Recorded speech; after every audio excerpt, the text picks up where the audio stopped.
All right, everyone. My name's Victor. I just want to record this video.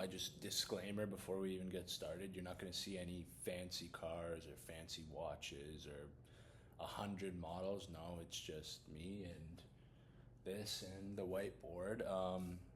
Today, I want to just tell you how being stupid will get you a lot further than being smart and thinking about everything when it comes to business. Okay, let me explain. So, I had this teacher in high school, Mr. Prosovic, and he told us this one story about this, what do I call it? Focus group or whatever, where they took a group of elementary school students and then in another room, they took a group of the smartest engineers, consultants, CEOs that they could find, and they gave them both the same problem. They gave them a bunch of popsicle sticks and told them, okay, you have 5 minutes to build the tallest tower you can possibly build with these popsicle sticks. And what did the smart group of engineers and CEOs and consultants do? Well, of course, they sat down and they all decided on roles for the project. Then after that, they started doing some calculations, and then they had to take into account the counterweights and balancing, blah, blah, blah, whatever. And 5 minutes passed and they haven't even stacked one popsicle stick. 'Cause time is real. Time goes by. On the other hand, the group of kids, what did they do? The first thing they did, everybody just started grabbing popsicle sticks and stacking them. Everyone was just hands-on, grabbing stuff, stacking it. It was falling over. They put it back. And at the end of the 5 minutes, the kids who were in grade 3, 4, like these kids were no more than 8 years old, had a higher tower than the group of adults who everybody thinks is, oh, okay, they're geniuses. They went to school for this, they learned structural whatever. They didn't have shit done. So, why do I tell you this story? Okay, so for the past 6 months, actually, since September, end of September, I had an idea for a software project. So I went to a buddy of mine who is amazing at software engineering, coding. He didn't even learn it in school, he just learned it himself. That's his passion. Anyways, I told him about my idea. I showed him that we have product market fit. I showed him that there's people doing it, but they just don't have an amazing marketing strategy, but they're still getting users. And he's like, okay, what do you want from me, Victor? I'm like, okay, this is what I want. I want you to build out this product. And after you build it, you're done. That's it. You let me do the rest. I'm going to market it and I'm going to get us a ton of users. In our minds, it was like, okay, yeah, this is how it's going to work. Great. So he goes and he's like, all right, Victor, I did my research. We're going to have the product done in 3 weeks. I'm like, oh, okay, perfect. That's way faster than I expected. I was expecting a month or two for an MVP. It's a simple software product that, of course, we just want to get something out. And then after that, we'll fix it. 3 weeks go by and I ask him, okay, what's up? Like, how's it going? He's like, oh yeah, we ran into some technical difficulties. There's problems with this and that. I'm like, okay, so when's it going to be done? He's like, okay, give me another 2 weeks. 2 weeks go by, same story. I don't know what's going on. And then a month and a half passes. I'm like, okay, so what's the holdup here? Obviously, I asked it nicer than that. He's my buddy. But I then realized that in his mind, he's extremely smart, like very smart, great at what he does. But in his mind, instead of thinking of what is the fastest thing that we can build and put to market, he was trying to build the best piece of code he's ever done, as if it was like an art project. So yes, he wants the code to be beautiful, bulletproof, like thinking about this and this contingency and that problem that could happen and what happens if this happens. And I started to realize that this idea of perfectionism, especially in software, again, this can be for any kind of business or project that you guys are working on, but in software, the first product you put out is going to be garbage. I hope it's garbage compared to what you have a year down the line, or else you haven't made any improvements, or you've just taken way too long and built the perfect product to put to market. So anyways, long story short, 6 months passes, we still don't have a product. 5, 10, 15 different competitors that there was only one or two before. 15 different companies pop up on the market. They're doing the exact same thing. They're doing it way cheaper. Their first iteration was terrible, but now they've got users and we're still sitting on an idea. And as we all know, ideas are nothing. Just, if you don't believe me, open your notes app and just look at how many ideas you have written down. Trust me, I have the same note with a ton of ideas written down. But without action and speed and forgetting about perfectionism, you're going to be just like that group of engineers and consultants and CEOs who haven't even stacked one popsicle stick on top of the other. And then the kids who traditionally aren't as smart or educated are miles ahead of you. Okay, so now, how do we actually implement speed when starting a software project? So the first step is finding the idea. And the idea should definitely not be something that you love. It needs to be an idea that has product market fit. Product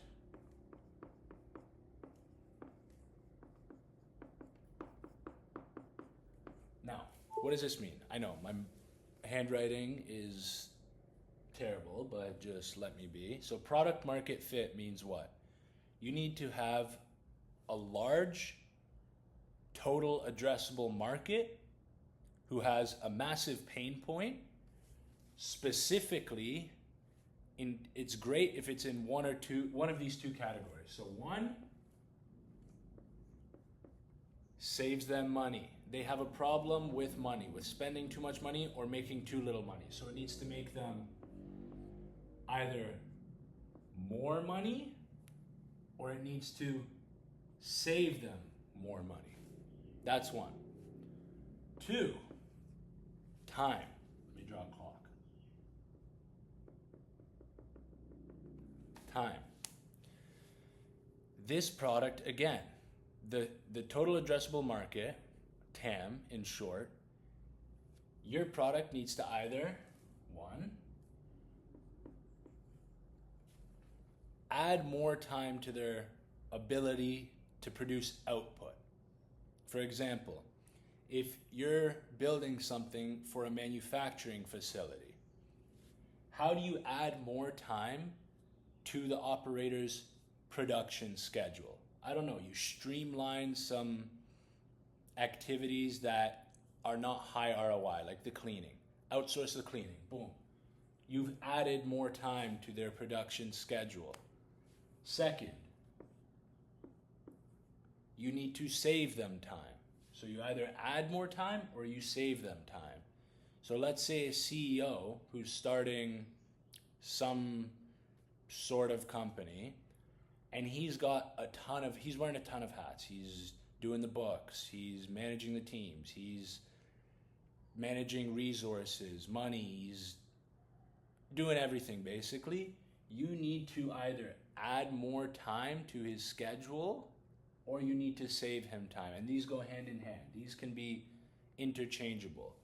Same with these. You're adding the same value. If you're saving them money, you're basically adding more money to their bottom line. If you're adding more money, again, you're adding more money to the bottom line. Same with time. If you're adding time to their ability to produce output, they're going to have more time to make more impact and more money.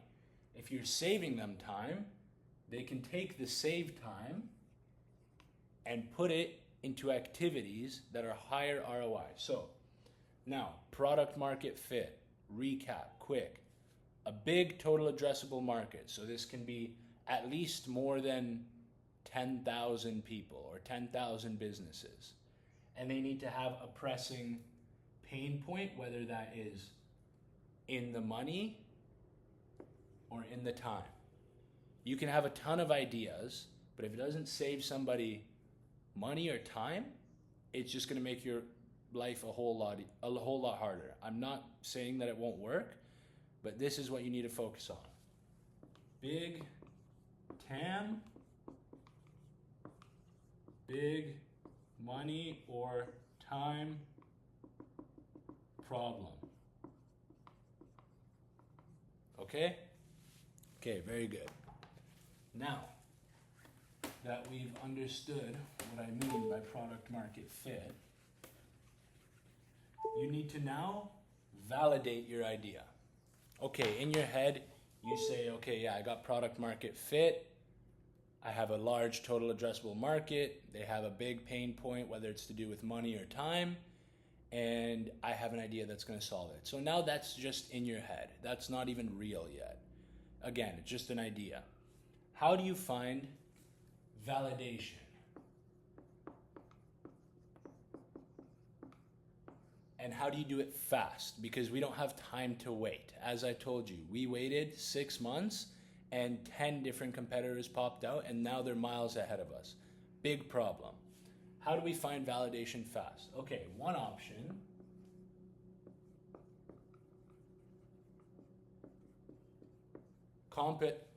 Competition, basically. If you have competition, let's say somebody is solving the problem that you want to solve, and they've got users and they're doing well, that is a good thing. Now, I'm not saying that you can't find a problem that has no solution yet. That's also an option, but this is the easiest way to find validations. Let's say intercom, the chat bubble and in-app messaging that you always see at the bottom of websites. They have that little bubble that looks like that, and it just says, okay, how may I help you? And that, anyways, intercom, they solve a massive problem for a lot of websites and software companies. However, their chat bubble is not amazing. It's great, but they also solve a ton of other problems. If you can just take one tiny piece of their pie that they solve and make it better in some way, cheaper, faster, easier to use, you have a product that is validated and it's proven because it has competition, and you just need to make one thing faster, cheaper, or better. Okay, another way to find validation is you go on marketplaces. Now, what do I mean by this?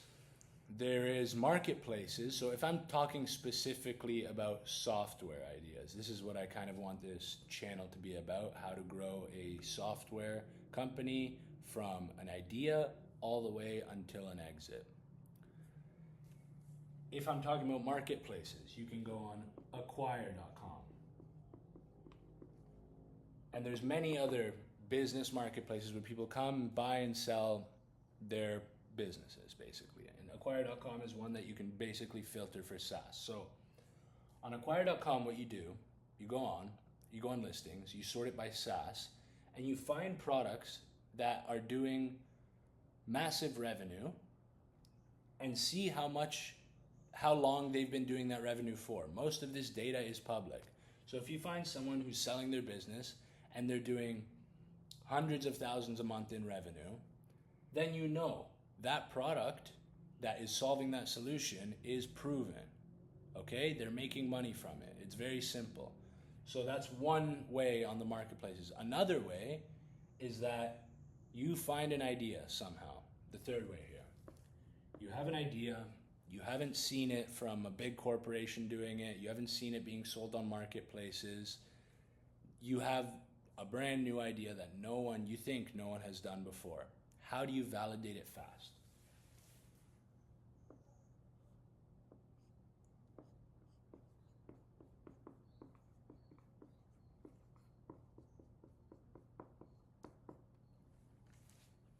You don't build it. You don't build the product. You come up with 2-3 sentences that describe your product, the problem you're solving. You address your market. So first you address your market, you introduce the problem they're having, you introduce the solution as your product. and you put that on a waitlist landing page. You can build one on whatever, HubSpot, Card, I don't really care, it doesn't matter. What matters here is being fast, speed. So you build a waitlist landing page. I'm just gonna draw it out here. And it's very simple. I'll show you how it's gonna look. The name. Do not think very hard about the name of your business because it doesn't exist. It's an idea. Then, address TAM.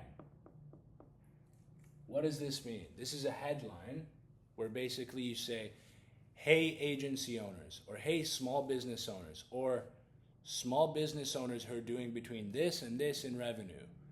You address your TAM. Then here you introduce the problem they're having.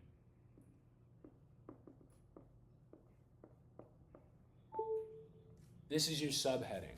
You introduce the problem they're having. Okay, one sec. I think my laptop keeps disconnecting. I don't want it to die on my first video, so. Okay, there we go. This is where you introduce the problem. So I have the name of my company, Victor's Product. I address my total addressable market. Hey agency owners. I introduce the problem. Are you having trouble consistently booking meetings every single week? Then I introduce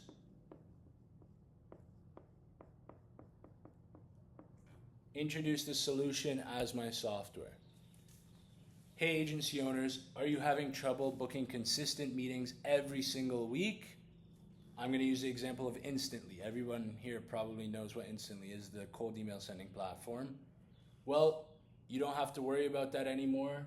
We've built a cold email marketing tool that allows you to send thousands of emails per day to your ideal prospects and get positive replies on autopilot. If you're interested in this product,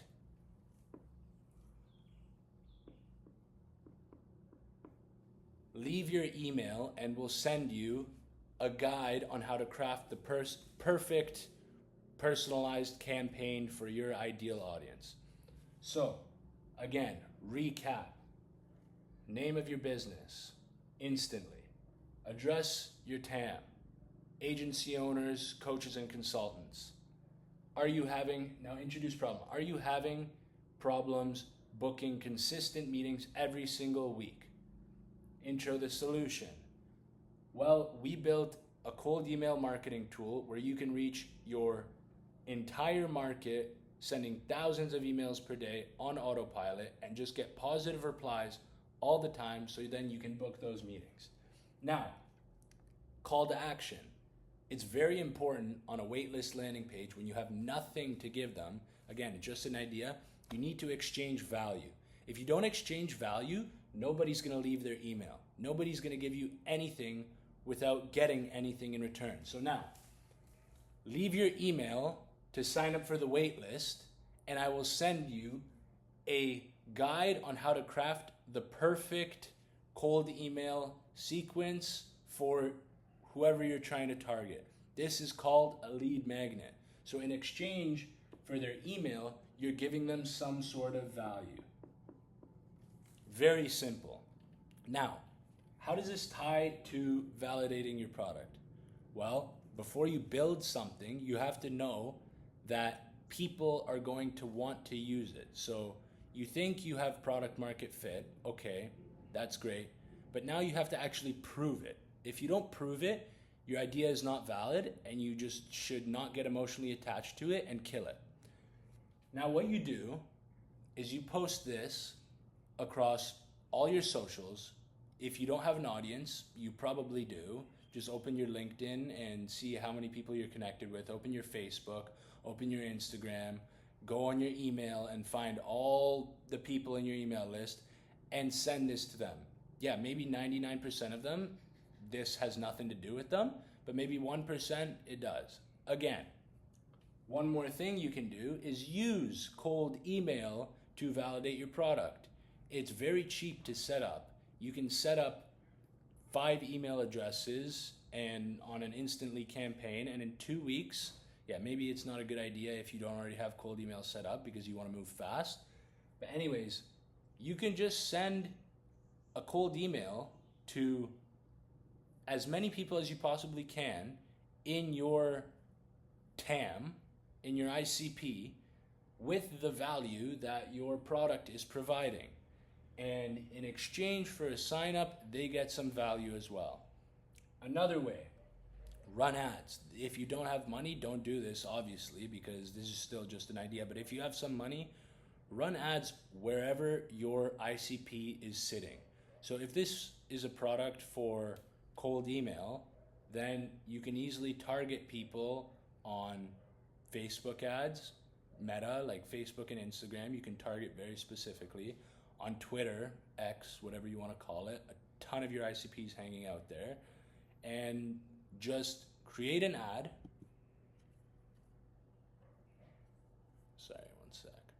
Just create an ad, again, with a hook and a value proposition, and push traffic here. That's if you have some money. Okay, now that you've got traffic coming to this page, and you've clearly addressed your traffic to filter out the people who this doesn't give any value to, you've introduced the problem that you think they have, you've introduced the solution you're working on, and you've asked them if you have this problem and if this solution would help you. Leave your email here, and I will give you something that will help you once this is live. Simple. Push traffic here. If you get signups and people are on the wait list, your idea is semi-validated. That's enough validation to start building something fast. Okay, that's basically the whole video for today. Is 1, speed. Move with speed. Be like those kids with the popsicle sticks. Don't be like the group of engineers and consultants, because if you're overthinking everything, you're not going to get anything done. Number 2, find product market fit. Okay? Make sure you have a large enough addressable market who has a problem regarding either money or time. Any other problem is just going to take too long to solve, or it's not going to be pressing enough to where they want to exchange their time or money to solve that problem. They need to really care about the problem they have. Product market fit. Solve a money problem, solve a time problem, and make sure there's a lot of people you can copy, paste, and solve that problem for. 3rd, validation. Your idea is just an idea. It has nothing behind it until you validate it. Validation, again, comes from having competition, comes from marketplaces, or it comes from doing it yourself. Either way, I think you should do it yourself, even if you have competition or you find your product clones in marketplaces. Still do the validation yourself and do it fast as you possibly can. All right, that's it for today, guys. Thanks for watching, and have a good one.